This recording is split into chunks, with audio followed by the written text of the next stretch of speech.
ध्यान रखना, जब मुकुट टेढ़ा हो ना तो चाबी बहू बच्चों को दे देना। कुछ माताएं घबरा जाती है कि ये चाबी पर क्यों बात आ जाती है। कुछ लोग कहते हैं कि हम तो मुकुट पहनते ही नहीं है, टेढ़ा कहां से होगा। मुकुट टेढ़ा होने का मतलब क्या है, जरा गंभीरता से समझिए। जिस दिन पूजा घर में या अपने बेडरूम में जिस दिन आप बैठे हो, 4 बार आवाज लगाओ और फिर भी अगर एक लोटा पानी सामने ना आवे तो उसी दिन समझ लेना मुकुट टेढ़ा हो गया। बोलो वृंदावन बिहारी। कभी जब घर पहुंचते हो जवानी में ना, तो बिना कहे कोई पानी लेके दौड़ता है, कोई पंखा चालू करता है, कोई कुर्सी आगे बढ़ाता है, कोई चाय बनाओ, ये सब दौड़ पड़ते। और बुढ़ापे में एक समय ऐसा आता है ना कि 4 बार बोलो पानी और फिर 4 बार बोलो फिर भी एक लोटा पानी ना आवे, उसी दिन समझना मुकुट टेढ़ा हो गया। प्रथमेनार्जिते विद्या द्वितीयेनार्जिते धनम तृतीयेन पुण्यम करष्यति चतुर्थे किम करसति। देखो चारों आश्रमों में हम लोगों को जाना रहता है। 20 वर्ष तक ब्रह्मचर्य आश्रम, पढ़ो लिखो घूमो टहलो, और 20 से 40 गृहस्थ आश्रम, ये मेन है। देखो बेटा जब 20 के बाद आगे बढ़े ना, 21, 22, 23, उसकी शादी कर देनी चाहिए। कई लोग बहुत विलंब कर देते। बेटा 35 का हो गया, अभी शादी नहीं किया, बोले महाराज अपने पैर पर खड़ा हो जाए तब इसकी शादी करे। 35 का हो गया, अभी पैर पर खड़ा नहीं हुआ, और 55 के बाद ये खड़ा होने लायक बचेगा नहीं। देखो नौकरी लगे अच्छी बात है, बिजनेस करे, कुछ करे, 20 से 40 ये मेन जवानी का समय है। 40 के हो जाओ तो सावधान। जो ये पढ़े हनुमान चालीसा, 40 के हो गए तो चालीसा अब तुम्हारे कदम भगवान की तरफ बढ़ने चाहिए, क्योंकि 40 के बाद अब धीरे धीरे ढलने का समय। 40 का मतलब एकदम प्रखर शिखर जवानी में होगा।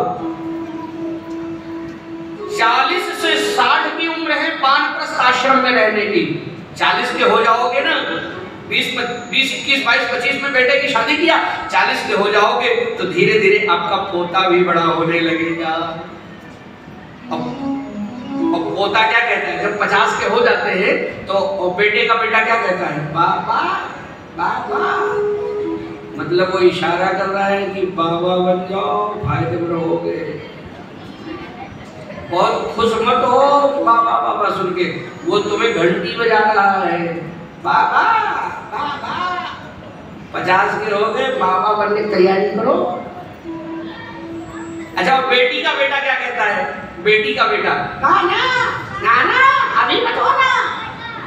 यही माया हम लोगों को उलझ उलझ के रखती है। देखो 40 से 60 की उम्र वानप्रस्थ आश्रम में, धीरे धीरे बेटा गृहस्थ में है, अब वानप्रस्थ में आगे आप बढ़ो। बेटे को थोड़ी जिम्मेदारी दो, उसको रास्ता बताओ, कुछ समय निकाल के दुकान से, बिजनेस से, नौकरी, भगवान की कथा में आगे बैठ जाओ समय से। 50 के बाद संकेत मिलने लगता है, 51, 52 तुम्हारे अब बन जाने का समय आ रहा है। 50 के बाद बाल सफेद होने लगते हैं, ये ब्रह्मा जी की तरफ से नोटिस आने लगती है, तैयारी कर, 50 के बाद बाल सफेद। पर आदमी बड़ा चतुर है, वो सफेद करते हैं काला कर लेता है।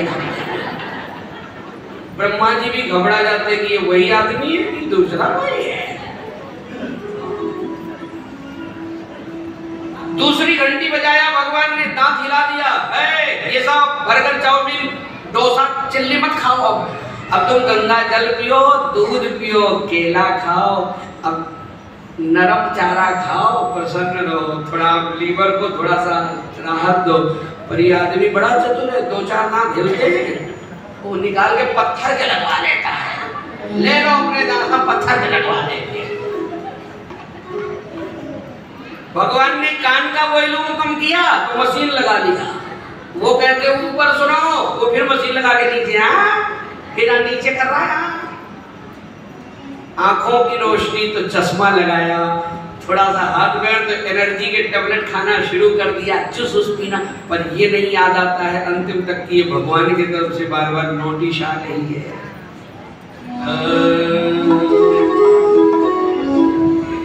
हो जाओ तैयार, गाड़ी स्टेशन पर आती है। हो जाओ तैयार, गाड़ी स्टेशन पर आती है।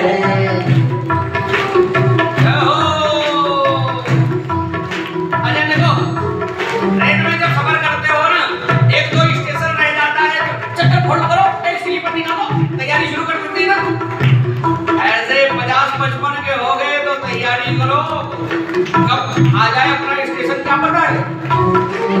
सिर के बाल सफेद हुए, चमड़ी लटकी जाती है। सिर के बाल सफेद हुए, चमड़ी लटकी जाती है। कमर टेढ़ी मेढ़ी होकर सिग्नल डाउन दिखाती है। टेढ़ी मेढ़ी होकर सिग्नल डाउन दिखाती है। हो जाओ तैयार, गाड़ी स्टेशन पर आती है। हो जाओ तैयार, गाड़ी स्टेशन पर जाती है। करम धर्म की गठरी लेकर मुंडी खूब हिलाती है। करम धर्म की गठरी लेकर मुंडी खूब हिलाती है। आगे जमराज खड़े टीटी बनकर देख नजर झुक जाती है।